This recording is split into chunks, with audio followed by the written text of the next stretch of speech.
and T and how that came through for you today? I believe our guys have a lot of confidence in the explosive play in the passing game. It was really good to see T and Trevor continuing to build that chemistry together to create the big plays. And the biggest thing is when we did get the running game going, we get to some short yardage situations and then we stub our toe. We'd have a false start penalty there on the 3rd and 1. I know I made a bad call.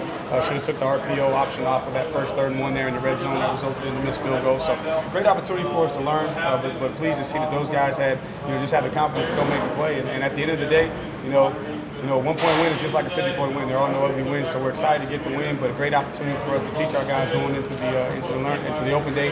That every game's not going to be easy, but at the end of the day, it's our job to take care of our business. If we don't lose to Clemson, we'll be a tough out. Talk about that last touchdown pass and what you saw in that call.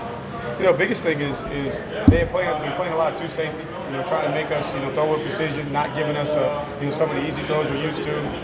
I think one of the 3rd downs before, we had a corner ball there. Their Mike Backer did a great job of running underneath and breaking up the play. Was actually anticipating they were going to be probably in a 2-shell. They started playing a lot of 2-shell coverage, and they took a chance and played one-on-one. And T got the release, and Trevor had the protection and delivered a strike. You learn about your guys, but every play today truly did matter. Every snap, every play from start to finish. What did you learn about your guys in the heat of it? Well, they got the heart of a champion.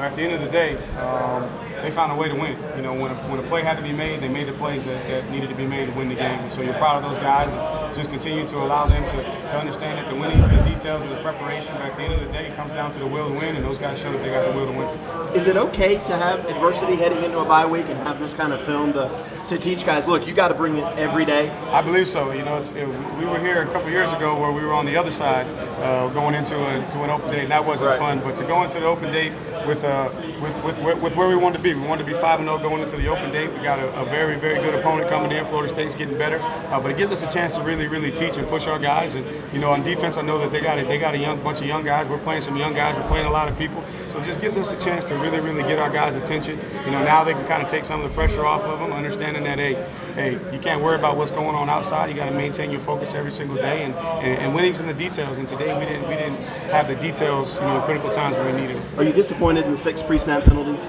Oh, no doubt. No doubt, because we worked hard. We knew we were going to be challenged from a communication standpoint, but we go up to Syracuse and we didn't have those issues, and so we felt like we were going to be in good shape. And it's tough on those guys sometimes, especially when they're stemming to move. And I think that North Carolina did a good job. Got to give them credit. They were making some move calls. They were moving right before the snap. And obviously, when you're on a silent count, you don't know when the ball's going to be snapped. So they saw some movement and false starters. So give us an opportunity again to evaluate what we're doing on a silent count, and then challenge these guys at every single play. They just went through a game where any given play, could have been the play that was the difference in the game.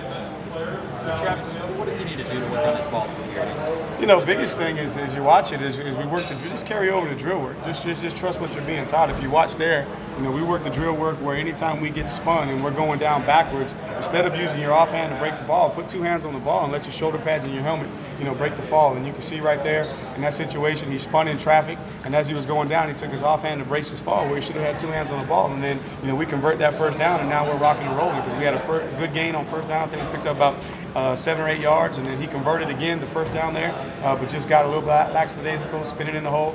Just got to challenge him to just get back to being Travis, not trying to do too much, might be pressing a little bit, trying to make every play the play, as opposed to going back to our mentality where, hey, take the base hit, and then the home run's going to come if you got that level swing. I know you need to look at the film, but do you feel like maybe this was not the best effort by the offensive line? I'm not going to say that. A lot of it was the backs too, and they challenged us with some different looks. I tell you what, you got to tip your hat to Jay Bateman and what he does on defense. I lost a lot of sleep on this protection plan because he does so many multiple things on third down. And again, we don't have a history, so we're going off of 4 games of what he's done, and each opponent presented a different opportunity on third down, so there was a lot of things we were getting ready for. And the first one where they flushed us, Travis, he's trying to take 2, make a good decision, and didn't quite see the man on the line, chose the wrong guy, and now we're flushing the pocket. And then there were a couple times, we're holding the ball for 3.5 seconds, trying to really drive the ball down the field.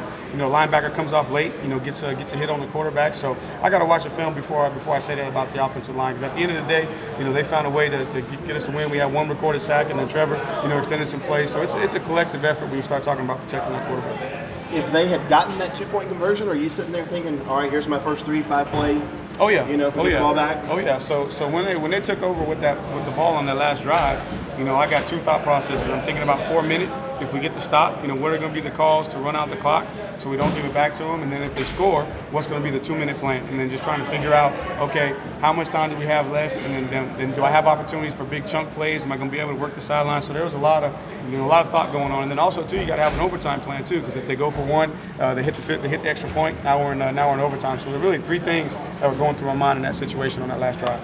You'll have a better feel after you watch the film. But what are your first impressions of Trevor playing? I thought Trevor played good, man. Trevor was a factor in the run game, running the ball. Thought he ran physical. Thought he extended some plays.